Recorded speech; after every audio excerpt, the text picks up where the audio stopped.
नमस्कार मित्रों, मैं पैरामीटर ऑफ लॉ के इस चैनल में आपका हार्टली वेलकम करता हूं। आज का इम्पोर्टेंट टॉपिक है कॉन्स्टिट्यूशन से संबंधित आर्टिकल 32 और आर्टिकल 226 जो रिट्स के संबंध में है। और ये रिट्स कौन कौन सी हैं, रिट्स का मतलब क्या है, कहाँ से जारी की जाती हैं, इन सारे विषय पर मैं आपको प्रकाश डालूंगा।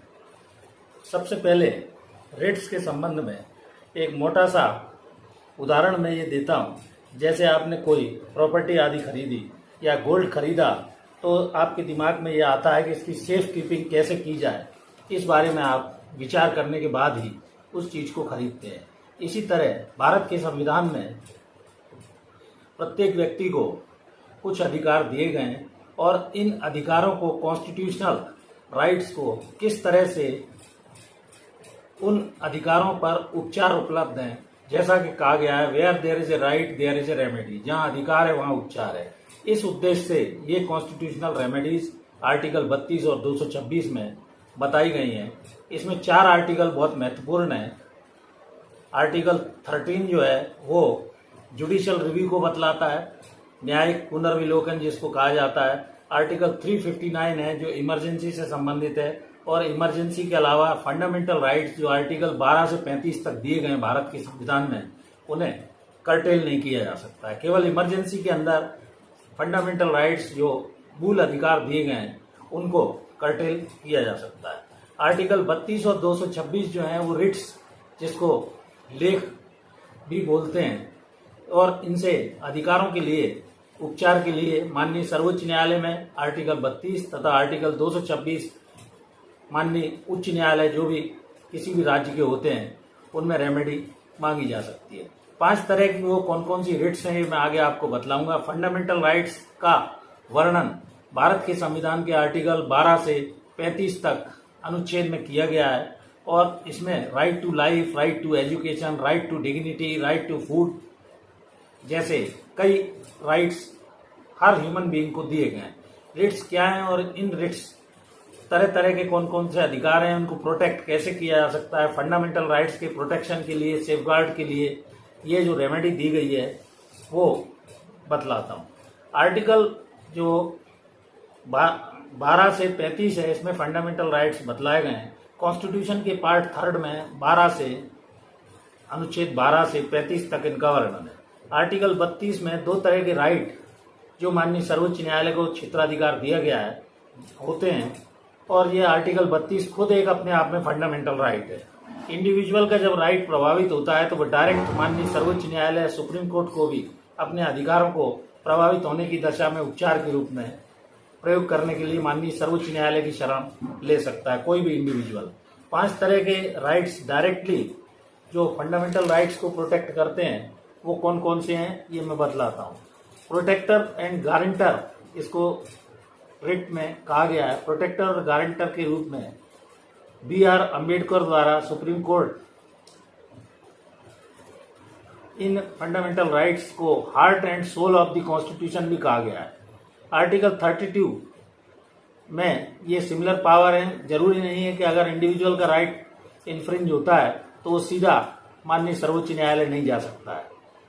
आर्टिकल 226 में ये कहते हुए कि पहले हाईकोर्ट जाना जरूरी नहीं है, सुप्रीम कोर्ट को ये बताना जरूरी होगा कि वह व्यक्ति एग्रीड पार्टी पहले हाईकोर्ट क्यों नहीं गया और डायरेक्टली माननीय सर्वोच्च न्यायालय के समक्ष क्यों आया है।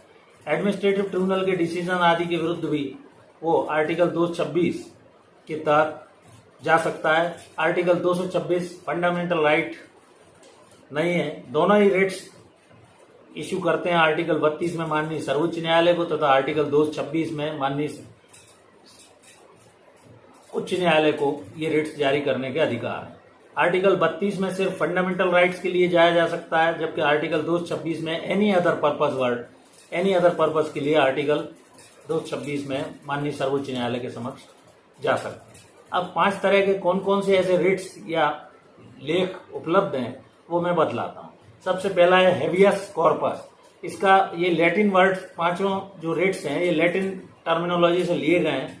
To protect a body, habeas corpus means इसके तहत उस व्यक्ति को न्यायालय के समक्ष बॉडीली प्रोड्यूस करके स्टेट ने यदि उसे इलीगली डिटेन कर रखा है तो लाकर प्रस्तुत करना होता है।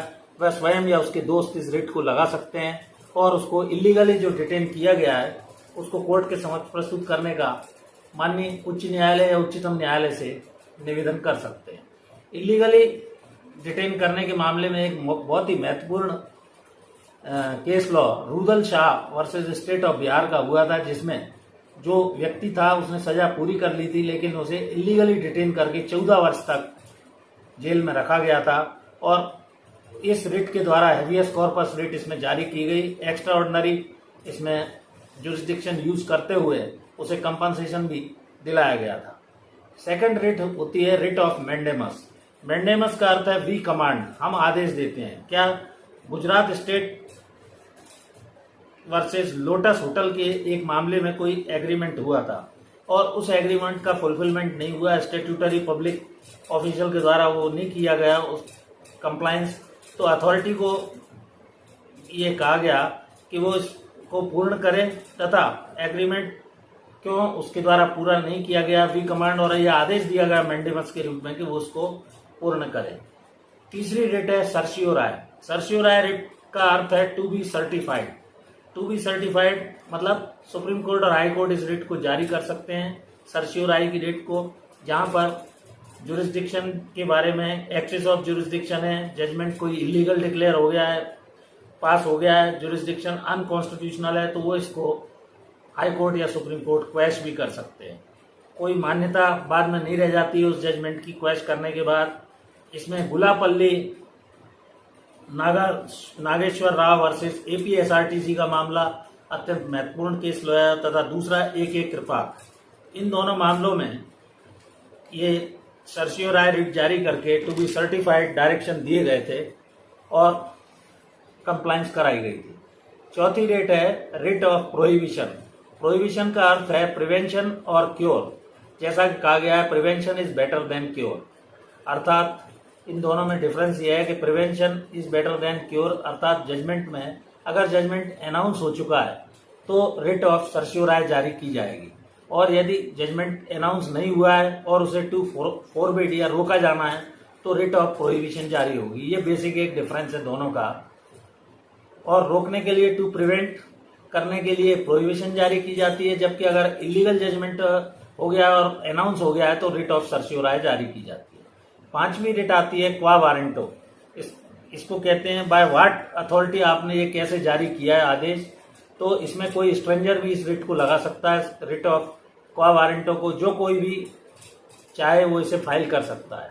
इसमें यह होता है कि पब्लिक ऑफिस किस अथॉरिटी से उसने एज्यूम किया है ये उससे पूछा जाता है। जैसे किसी भी कॉलेज के कोई स्टूडेंट्स के लिए एलिजिबिलिटी क्राइटेरिया होता है, वो तभी उसमें एडमिशन ले सकता है। उसी तरह बाय व्हाट अथॉरिटी उस व्यक्ति ने कोई भी पब्लिक ऑफिस किस तरह धारण किया है ये रिट जारी करके क्वा वारंटो में पूछा जाता है।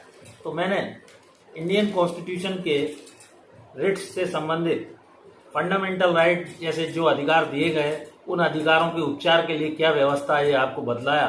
फंडामेंटल राइट वायोलेट होने पर उनका सेफ कीपिंग कैसे किया जाए, किस तरह से वो फंडामेंटल राइट प्रोटेक्ट होंगे, ये फंडामेंटल राइट्स के प्रोटेक्शन के लिए 5 तरह की रिट्स जारी करने की संविधान में व्यवस्था आर्टिकल 32 सुप्रीम कोर्ट तथा आर्टिकल 226 माननीय उच्च न्यायालय प्रत्येक राज्य के उनको ये अधिकार दिए गए हैं कि where there is a right, जहाँ अधिकार है वहाँ उपचार है।